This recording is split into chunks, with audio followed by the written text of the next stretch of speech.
Bonjour et bienvenue en Transparence, le magazine de la rédaction qui parle de l'actualité et qui donne la parole à ceux qui font l'actualité. Notre invité ce midi, c'est Nina Joliet, le nouveau maire du Mont d'Or. Bonjour. Bonjour. Merci d'avoir accepté notre invitation après votre élection ou votre victoire le 22 mars dernier. Après 6 années dans l'opposition, comment est-ce que vous vous sentez dans vos nouveaux habits de maire du Mont d'Or et comment se passe votre installation? Je me sens toujours aussi déterminée, avec une équipe qui l'est tout autant que moi. On pensait manquer un petit peu d'énergie après cette campagne qui a été longue, je dois dire. Mais en fait, c'est très stimulant et il y a plein de défis à relever. Donc on est en forme et voilà, il y a des choses à changer. C'est normal, hein, après tant d'années avec une certaine méthode. Donc c'est normal que ça prenne un petit peu de temps pour qu'on trouve nos marques. Vous donnez combien de temps pour que les choses soient vraiment, pour avoir vraiment pris vos marques et pour que les choses soient en place? Comme on l'avait annoncé dans notre programme, on se laisse 100 jours. 100 jours au cours desquels on doit mettre en place déjà 12 mesures, mais c'est 12 mesures très précises. Donc on travaille sur ces 12 actions et parallèlement, ça nous laisse le temps d'apprendre à connaître le fonctionnement de la mairie, d'aller à la rencontre de tous les services, de tous les agents, essayer de bien comprendre les rouages, les circuits et puis se présenter aussi parce que c'est un grand changement pour nous, pour les Mont-Doriens, mais c'est aussi un grand changement pour l'administration. Et pour que les choses avancent, il faut qu'il y ait un partage et une adhésion de l'administration. Quand il y a une alternance comme ça, vous avez une nouvelle équipe également, ça y est, vous l'aviez identifié avant? Non, je n'ai pas encore d'équipe. C'est ce que je vous dis, dans l'administration, les choses sont longues et on respecte les règles de la fonction publique. Donc, il y a des recrutements en cours, des AVP. Voilà. Donc, on ne peut pas aller plus vite que la musique dans l'administration. Voilà, on n'est pas dans le secteur privé, donc on fait les choses step by step. Pour revenir rapidement sur la campagne municipale, vous avez battu la maire sortante Elisabeth Rivière du Rassemblement. On sait qu'à Dabéa, et ça a été dit, l'union a été faite entre tous les partis, partisans de la France et notamment entre vos partis. C'était impossible au Mont d'Or? Je pense qu'il y a eu une phase où ça aurait pu être possible pendant les exactions, au moment où je l'ai soutenue quand elle était suppléante de Alcide Ponga pour les législatives 2024, dans un contexte voilà, qui était terrible, encore plus au Mont d'Or, où oui, il y avait une possibilité. Mais quand elle est venue remplacer Eddy Lecourrieu, il n'y a pas eu en fait de main tendue pour travailler avec nous, avec moi, et puis avec les autres de l'opposition. Elle aurait pu nous proposer de travailler tout de suite avec elle dans la perspective des prochaines municipales, de faire quelque chose ensemble. Donc ça n'a pas été le cas. Ça a même été une phase presque encore plus difficile que celle avec Eddy Lecourrieu. Donc à partir de ce moment-là, c'est vrai qu'il n'y avait plus de possibilités. Et puis après, je l'ai bien vu pendant la campagne aussi, il y a une vraie divergence de lignes. Et les Mont-Doriens l'ont constaté, le choix, il était très clair en fait entre sa liste et la mienne. On ne pouvait pas dire que les deux programmes se ressemblaient, on ne pouvait pas dire que les valeurs étaient les mêmes. Donc en fait, non, ça n'aurait pas été possible qu'on fasse campagne ensemble parce qu'on n'a pas du tout défendu les mêmes choses et de la même façon. Et alors, est-ce que ça laisse des traces? Quelle est l'ambiance dans les conseils municipaux? Vous en avez eu quelques-uns déjà. Et quelle place est-ce que vous pensez laisser à votre opposition? Vous qui savez ce que c'est qu'être dans l'opposition. Là, de toute façon, on est parti pour 7 ans de mandat. Donc on ne va pas se faire la guerre pendant 7 ans. Ça y est, la période de campagne est passée. Il faut que voilà, chacun accepte le résultat du vote. Donc nous, bien sûr qu'on a ouvert la porte. On l'a ouvert aussi aux indépendantistes, puisqu'on leur a proposé de siéger au sein du Centre communal d'action sociale, qui est un organe important de la commune, parce que c'est là que se décident toutes les aides sociales. Et ils n'ont pas voulu. Voilà, ils n'ont pas voulu rejoindre notre liste. Comme ils sont très peu d'élus, en fait, si on respecte la loi, il n'y avait pas de siège pour eux. Donc on a fait vraiment un geste, ils ne sont pas venus. Après, on a fait aussi d'autres ouvertures sur la caisse des écoles, sur la SEM Mont d'Or Environnement, on a laissé des places. Dans les commissions, ils sont représentés. On a même d'ailleurs ouvert les commissions à tous les élus et non plus seulement à ceux qui ont voix délibérative, ceux qui peuvent voter. Avant, on n'avait pas le droit de venir en commission. Quand on ne faisait pas partie de la commission, là, tout le monde peut venir, poser ses questions, débattre. Après, seuls ceux qui ont été désignés peuvent voter. Voilà, donc on est ouvert au débat. On a proposé, là on termine un cycle de visites de toutes nos directions. Ces visites, on les a proposées aussi à l'opposition. Bon, les élus ne sont pas venus, ce que je peux comprendre. Mais en tout cas, nous, voilà, la porte, elle est ouverte. Vous ne l'auriez pas fait à leur place? Alors si nous, à l'époque, on aurait aimé. On l'a demandé dès qu'on a été élu, on aurait aimé visiter les directions. Bon, s'ils ne veulent pas les visiter avec nous, ils iront les visiter sans nous. Je vois pas d'inconvénient. Ils ont droit, comme tout le monde, d'être informés de ce qui se fait dans les directions. Alors, vous êtes maire d'une commune de l'Agglo, une grosse commune. Vous êtes élu à la province sud, vous êtes élu au Congrès. Ça fait beaucoup quand même. Vous avez le temps de tout faire. Vous allez avoir le temps de vous consacrer à votre commune pleinement? Alors ceux qui me connaissent un petit peu connaissent ma capacité de travail et savent que je ne dors pas beaucoup la nuit. C'est un atout certain d'avoir un pied à la province et au Congrès. Ce matin, j'étais encore en assemblée de province.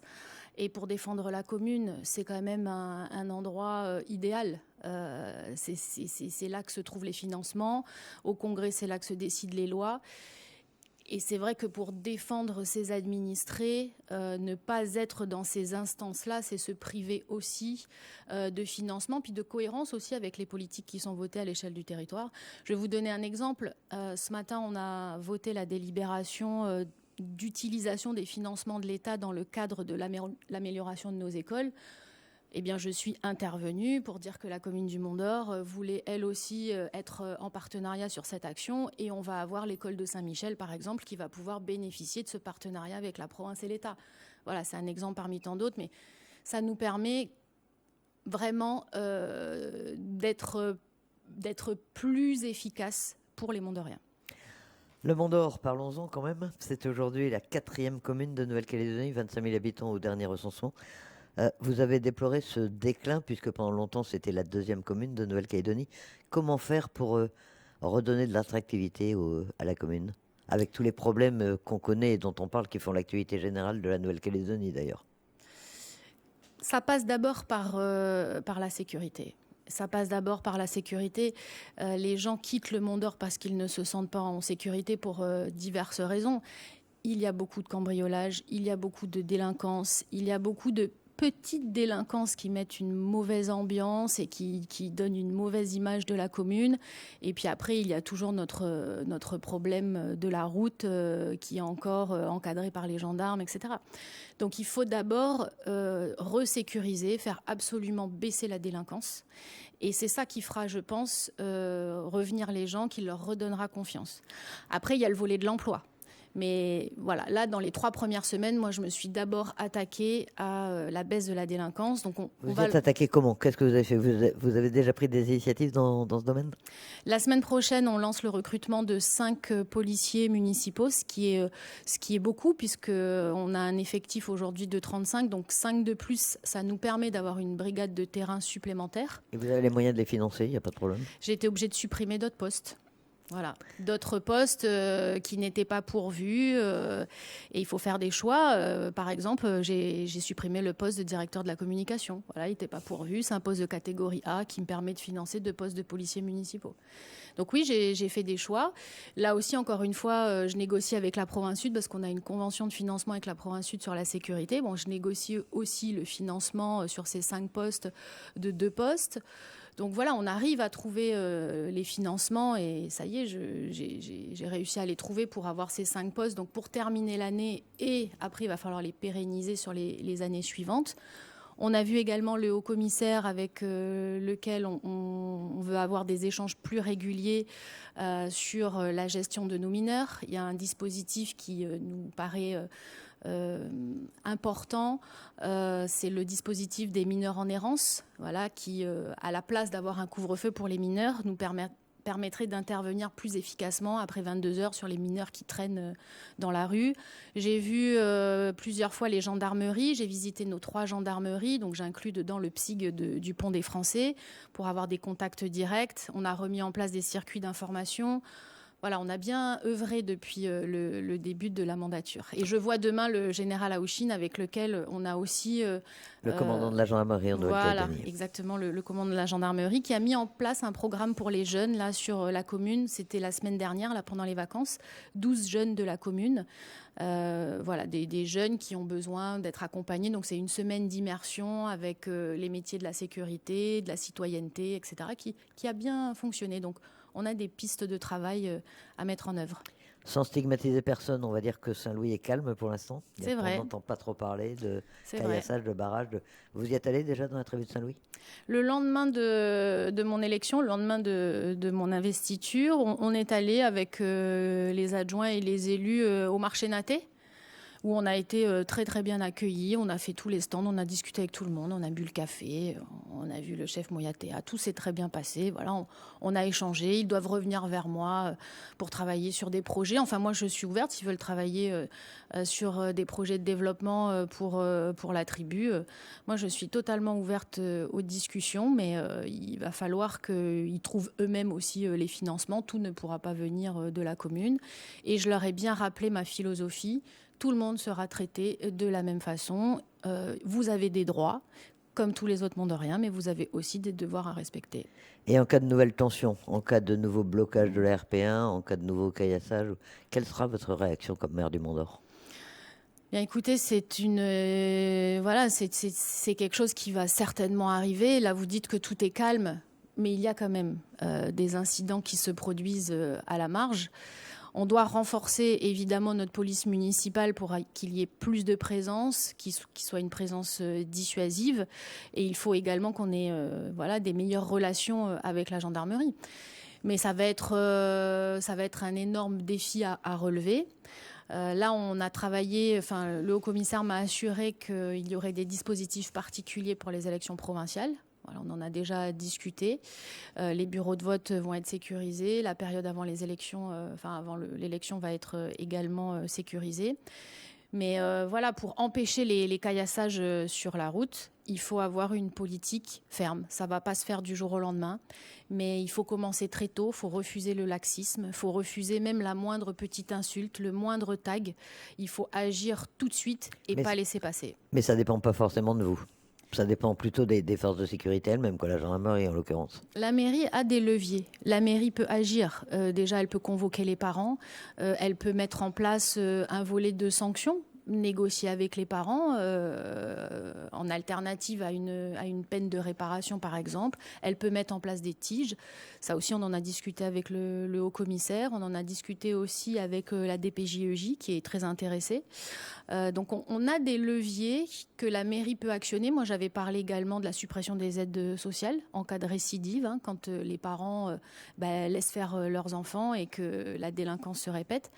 Et c'est tout ça qu'on est en train là d'étudier, de mettre en place des parcours, en fonction des publics, parce qu'il y a des jeunes qui ne sont pas du tout des délinquants, mais on sent qu'il y a besoin de les accompagner, on sent qu'il y a déjà un petit décrochage scolaire. Quel parcours on met en place? Et puis il y a des primo-délinquants, donc là aussi quel parcours on met en place? Et puis quel parcours on met en place aussi pour les parents? Voilà, on tient à mettre en place des stages de rappel de ces obligations parentales comme sanction aussi quand les parents sont démissionnaires. Puis alors, autre moyen de contourner le problème de la RP1, c'est bien sûr le projet du viaduc. Il est toujours d'actualité, mais il va coûter cher, on le sait. À quelle échéance est-ce que vous pensez que vous pourrez le réaliser? Est-ce que ça fait partie de vos priorités? Notre conseil municipal de juin, je ferai voter la création d'une commission consultative de suivi de la construction de cette deuxième route. D'abord pour que tout le monde ait le même niveau d'information. Parce que depuis des années qu'on travaille sur ce projet, on a accumulé des études, on en sait un petit peu plus sur les financements qu'il va falloir trouver. La province Sud a déjà chiffré combien va nous coûter l'emprise du viaduc de chaque côté. Donc tout ça, je pense que ça mérite d'être présenté aux Mondoriens. Donc on va créer cette commission avec des élus et avec la société civile. Et puis moi, je continuerai bien sûr à défendre auprès de l'État, auprès de mes interlocuteurs, que ce soit le Haut-Commissariat. Alors, Madame Durieux a un remplaçant, là, qui vient d'arriver, que j'ai briefé tout de suite, que j'ai été voir dès la semaine dernière, à qui j'ai dit que s'il ne savait pas comment consommer son enveloppe, moi, j'avais un projet tout prêt qui s'appelait le viaduc. Alors, j'étais étonnée, personne ne lui en avait parlé encore, donc je l'ai bien briefé sur le sujet. Vous allez consommer l'intégralité des crédits, là, avec... Oui, mais il cherche des projets tout prêts, prêts à démarrer. Les études sur le viaduc, elles sont terminées, en fait. Il nous reste 2-3 petites choses à faire, là. En septembre, c'est fini. Et là, l'ensemble des études aura été réalisé, il ne manquera plus qu'à. Donc moi, si l'État cherche un projet tout fait, je l'ai. Voilà. Le message est passé. Plus globalement, quelle est l'ambiance, l'état d'esprit du Mont d'Or? Est-ce que la commune s'est remise de mai 2024? Et est-ce qu'il y a un besoin d'apaisement, de recréer du lien entre les différentes communautés qu'il y a dans votre commune? Il y a une volonté, ça c'est certain. Avec les adjoints et les élus, on ouvre une permanence sans rendez-vous tous les lundis, de 15h à 18h. D'ailleurs, je voudrais dire à tous ceux qui sont venus, parce qu'en 3 permanences, on a vu plus d'une centaine de personnes. On traite toutes les doléances, mais on ne pensait pas en avoir autant. Donc, je préviens les gens que ça va prendre un tout petit peu plus de temps que prévu pour avoir des réponses, étant donné le nombre de personnes. Mais je sens à chaque rendez-vous, évidemment, les gens viennent exposer leurs problématiques, mais je sens quand même une volonté de trouver des solutions parce qu'ils ont envie de rester, parce qu'ils ont envie de reconstruire. J'ai beaucoup de gens qui sont venus me présenter des projets, notamment sur la zone de la Coulée. Là, j'ai quelqu'un qui est venu me présenter un énorme projet qui pourrait se réaliser sur la zone de la Coulée. On voit qu'il y a cette envie, mais que malheureusement, le contexte politique, tout simplement l'absence d'accord, l'instabilité politique, freine encore beaucoup de gens. Et puis on a aussi une partie du secteur économique qui a du mal à repartir. Je prends par exemple le Corail Pont des Français, qui n'a pas encore, lui, été détruit même pour être reconstruit. J'ai le Fitness Park qui était au centre-ville et qui a été rasé. Et pour l'instant, bon, je comprends qu'il n'y a pas de perspective de reconstruction. Donc oui, on a quand même des chefs d'entreprise qui sont à terre et qui attendent de la stabilité politique. Et en dehors de la stabilité politique, ou si elle n'arrive pas vraiment, ou si elle prend du temps, la commune peut les aider, peut inciter à la reconstruction? Vous avez des moyens pour relancer ces projets? C'est comme pour la sécurité, là où il y a une volonté, il y a un chemin. On n'arrête pas de me dire, mais ce n'est pas de la compétence de la commune. Bah si, on trouve des chemins, même pour le développement économique. On fera voter en juin, par exemple, la suppression de la taxe communale d'aménagement, comme on s'y était engagé. Donc la taxe communale d'aménagement, quand un chef d'entreprise veut construire un dock à 20 millions, il économisera 800 000 francs de taxes. C'est quand même pas mal. Ça lui permettra d'acheter 2-3 engins à côté. Donc on va se faire cette suppression de TCA pour les entreprises et pour les particuliers. On va également baisser les redevances de tous les loyers, enfin de tous les locaux communaux dont on dispose, que ce soit les emplacements au marché, que ce soit les emplacements en bord de route, les salles, etc. C'est des petites choses, là, pour l'instant, pour commencer, mais c'est pour donner un signal, pour donner un petit signal positif. On va faire des choses, on va s'organiser. On a 2 zones industrielles à développer, où là aussi, on va travailler sur le prix des terrains. On va travailler aussi sur un espèce de package pour monter les dossiers, parce que vous savez, c'est long, les permis de construire, etc. Donc, on va essayer de faciliter toutes ces démarches administratives pour faire revenir les entreprises. Et dans le pacte de refondation de l'État, il y a des éléments qui peuvent vous aider? Il y a des projets du Mont d'Or qui ont été retenus par l'État ou pas encore? Le seul projet qui a été retenu de la première vague portée par la précédente mandature, c'est la caserne de la Coulée. Pas de chance, c'est celui dont vous ne vouliez pas. Mais au final, on va atteindre le même objectif parce que finalement, l'État va le financer à 100%. Moi, ce qui m'embêtait, c'était qu'on mettait une partie du financement sur un outil qui se situe exactement à côté de celui qui existe déjà et qu'on n'apporte pas une qualité de service aux Mont-Dorien du Nord. Voilà, il y avait un problème de délai d'intervention.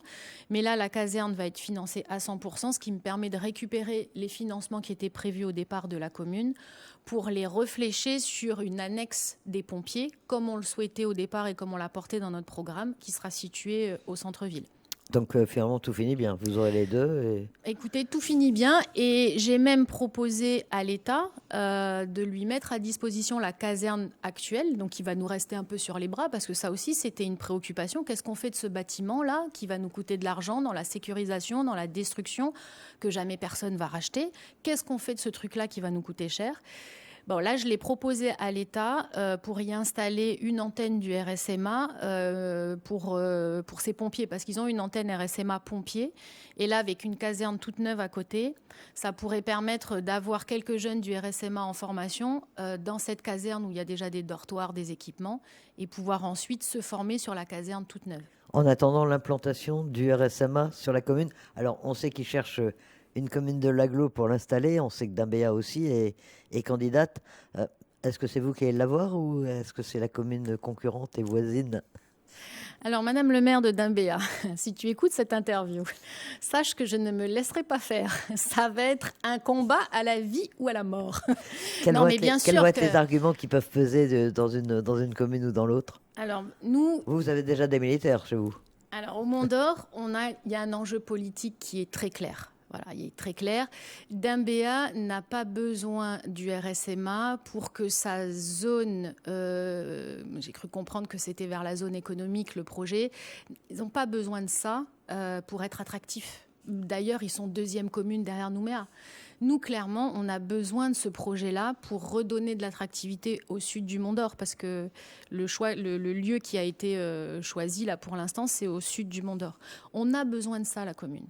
Voilà, on a besoin que l'État redonne un signal positif aux gens en disant, ben voyez, moi, je vais venir installer au sud du Mont d'Or une antenne du RSMA. Et tant pis le problème de la route, moi, je reviens, j'investis, je vous amène du monde. Et je pense que, et j'espère que le haut-commissaire est sensible à cet argument-là. Ce serait un signe fort en fait pour vous. Ça serait un signe fort envoyé au Mont-Dorien, voilà, parce que ça va forcément créer de l'économie, ça va forcément recréer de l'attractivité. En plus, je pense que financièrement, ils vont s'y retrouver parce que l'emplacement qui a été ciblé pour l'instant est, je pense, nettement plus abordable que celui de Dimbéa. Donc, on leur fait faire des économies.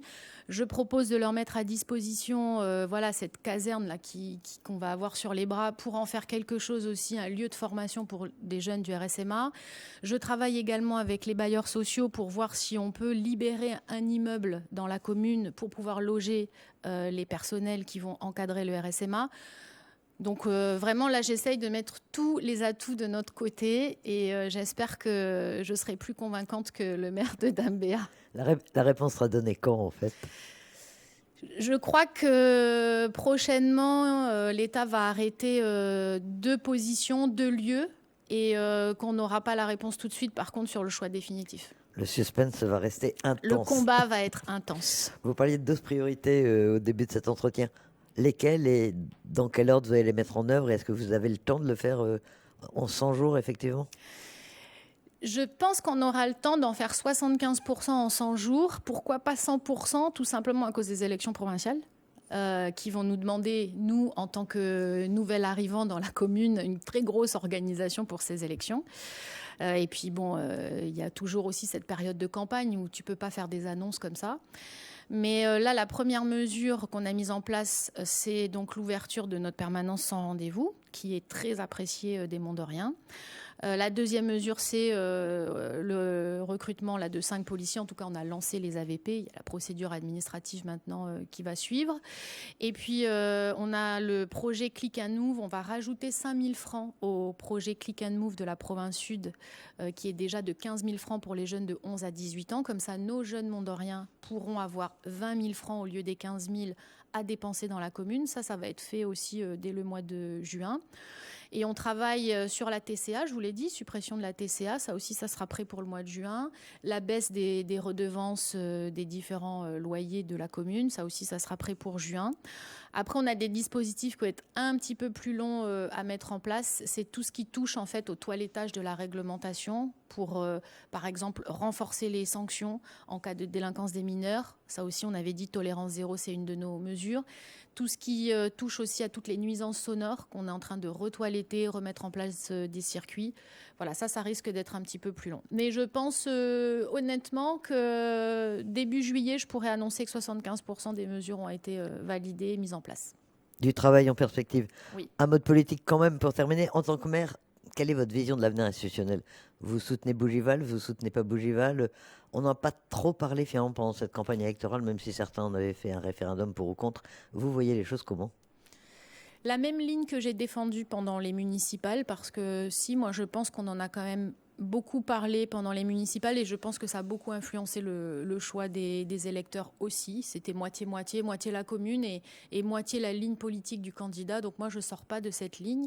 C'est un avenir institutionnel dans la France avec des efforts déployés pour trouver un accord, pour avoir derrière une projection, pour permettre voilà, aux Calédoniens de se projeter dans leur avenir.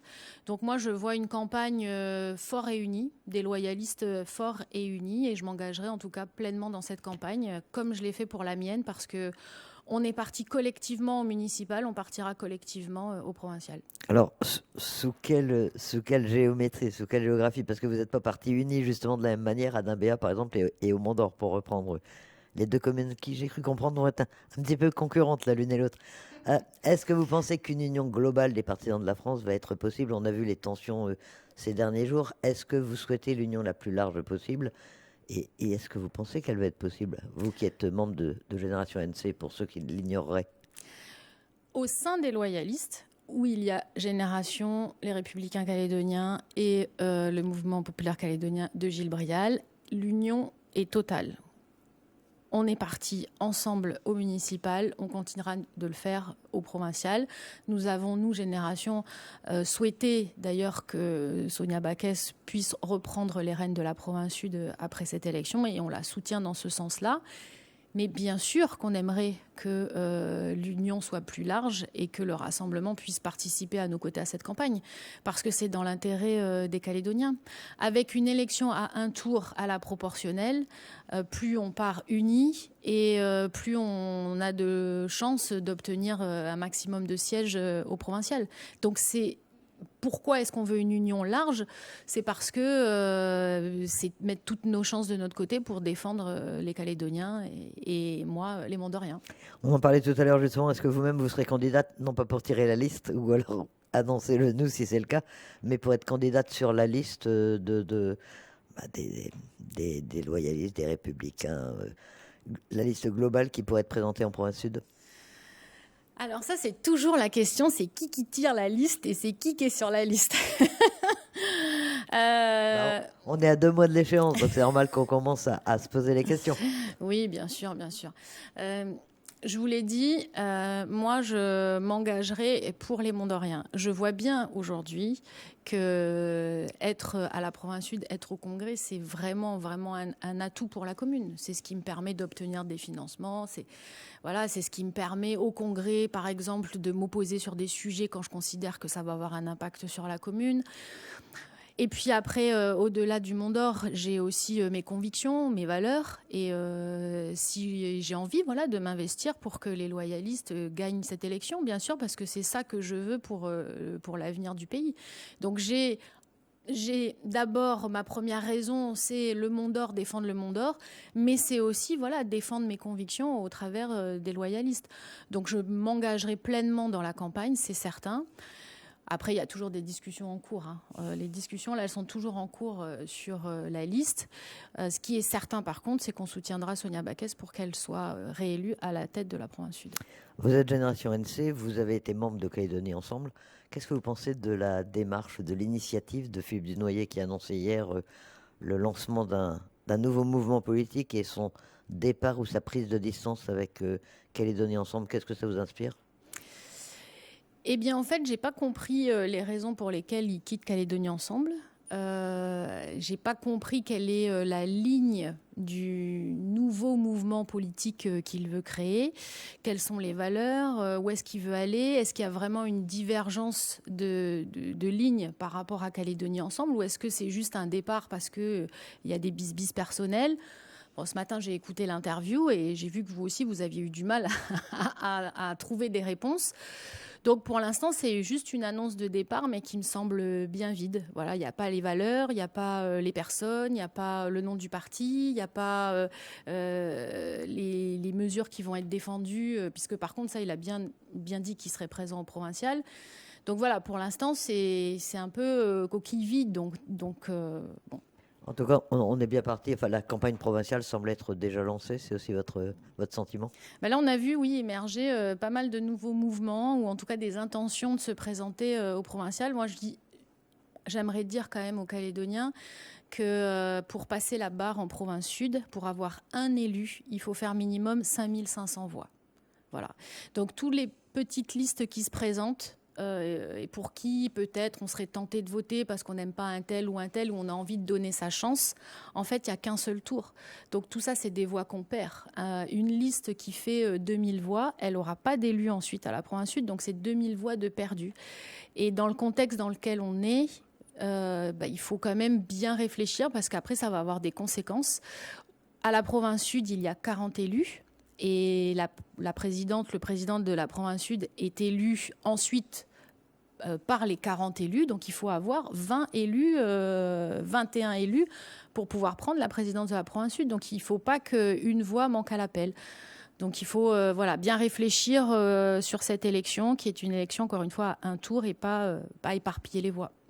Voilà pour ces rappels de chiffres qui sont importants. Nina Joliet, maire du Mont-d'Or, merci d'accepter notre invitation.